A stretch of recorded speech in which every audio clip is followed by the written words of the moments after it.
আজকে গণনার দিন আপনারা সকলেই জানেন। এই পার্টি অফিসে আজকে আমাদের ছেলেরা এখানে খবর টবর দেখে দুপুরে খাওয়া দাওয়ার জন্য বাড়িতে গেছে।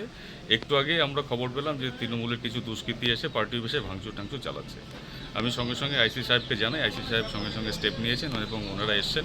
আমরা এসে দেখি যে ঘরের দরজা, জানালা, চেয়ার, টিভি যা কিছু ছিল সমস্ত ভেঙে তছনছ করে রেখেছে।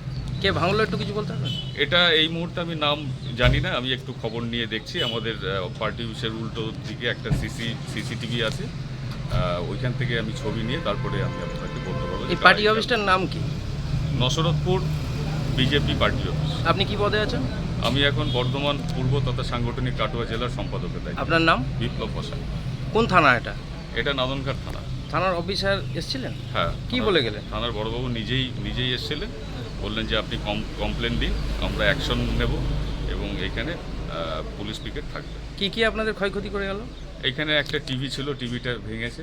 টিভির সাথে যেটা আমাদের চেয়ার আছে এবং ওই দরজা ভেঙে ঢুকেছে এবং ঘরের যতগুলো জানালা ছিল সেগুলো ভেঙেছে। ঘরের ভেতরে যতগুলো চেয়ার ছিল সমস্ত কিছু ভেঙেছে এবং আমাদের অফিস লাগো, আমাদেরই একজন কর্মী ওইখানে সেলুন করে খায়, তার সংসারটা চলে। তার সেলুনের ভেতরে ঢুকে তালা ভেঙে, তার সেলুনের ভেতরে ঢুকে সমস্ত সেলুনের কাঁচ ফাঁচ তছনছ করে দিয়ে ভেঙে দিয়ে গেছেন তারা। সেলুন মালিকের নামটা? অনিল দাস। আচ্ছা, আপনার নাম? বিপ্লব বসাক।